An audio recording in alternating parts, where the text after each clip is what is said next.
Hello, మీ ఇంట్లో కూడా ఇలాగే మార్నింగ్ ఇడ్లీలు మిగిలాయా?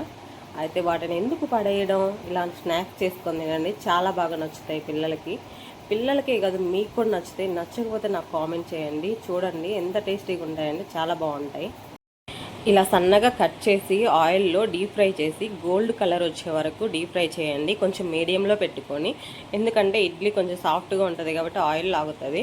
కొంచెం డీప్ ఫ్రైలో చేసుకుంటే గోల్డ్ కలర్ వచ్చిన తర్వాత కారం, సాల్ట్, గరం మసాలా ఉంటే చాట్ మసాలా కూడా వేసుకోవచ్చు. నా దగ్గర చాట్ మసాలా లేదు కాబట్టి నేను గరం మసాలా, కారం, ఉప్పుతో సరిపెట్టేశాను.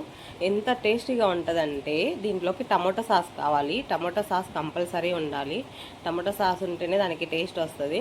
ఎప్పుడైనా మిగిలినప్పుడు ఇలా పడేయకుండా ఈవినింగ్ టైంలో స్నాక్స్ చేయండి. నేనైతే చాలాసార్లు చేశాను, ఇది ఫస్ట్ టైం కాదు, నేను చాలాసార్లు చేశాను. అందుకే ఇంటికి వచ్చిన వాళ్ళ నుంచి మా చిన్నోడు చేయమా అని అడుగుతున్నాడు, అందుకే చేశాను. నిజంగా చాలా బాగుంటాయి, ఒకసారి ట్రై చేయండి.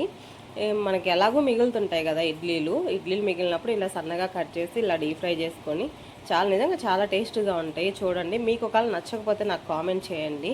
ప్లీజ్ సబ్స్క్రైబ్ చేయండి. ఫస్ట్ టైం నా ఛానల్ని చూస్తున్నట్టయితే లైక్, షేర్, సబ్స్క్రైబ్ చేయండి. Cherry Hemanth channel, please subscribe my channel. మా చిన్నోడు చూసారా డ్యాన్స్ వేస్తున్నాడు, వాడికి బాగా ఇష్టం ఇవి, ఎందుకంటే ఇంతకుముందు చేశా కాబట్టి. Thank you, bye.